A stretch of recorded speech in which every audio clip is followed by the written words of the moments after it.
It all starts with the image from the start of the play of the young woman, bedraggled, traumatised, washed up on an unfamiliar shore following a shipwreck.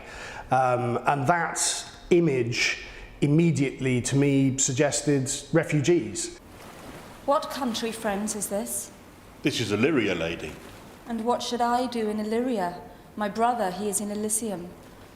That gave us a point at which to enter the story, which we believe will have a resonance for people today, that they will be able to recognise Viola's story and the situation from the images that they're constantly seeing in the news media.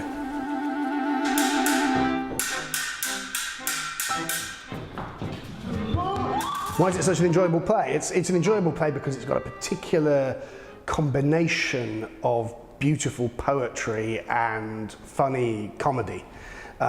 It's a complicated play. It's got light and it's got dark. It has tragedy, it has grief and loss, but it also has knockabout comedy and plenty of laughs and some distinct silliness.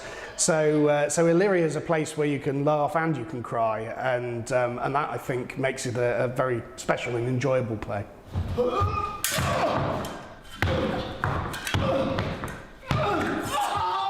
What do you think Shakespeare would have made of the refugee crisis? Well, it's interesting because quite recently, actually, there was a particular document was discovered in Shakespeare's own handwriting, which was part of a speech that he contributed to a play called Sir Thomas More.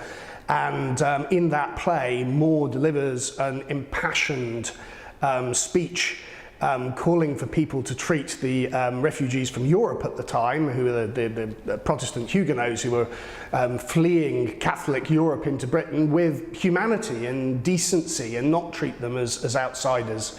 So perhaps I think the one piece of evidence we have from Shakespeare on that is that he would have been a passionate advocate of treating refugees humanely.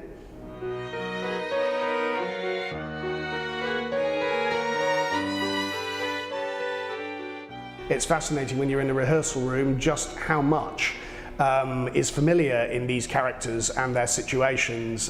Once you get past the barrier of 400-year-old language, they're just people like us today. So there's never any real problem finding a contemporary resonance in Shakespeare's stories. There's always some aspect of it that you can find that seems very familiar to us today.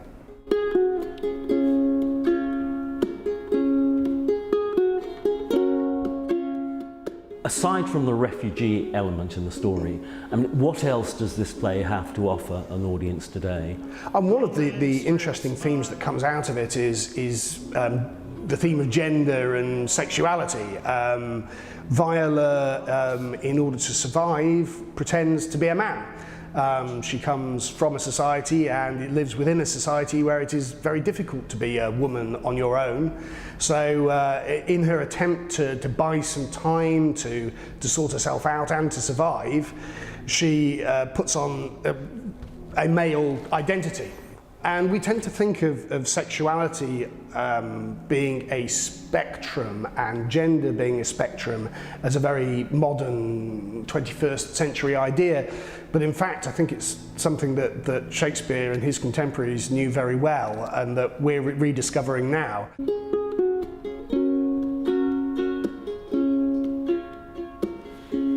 Oh, mistress mine, where are you roaming? I'll stay in here. Your true love's coming. Then sing, both high and low. Trip no further.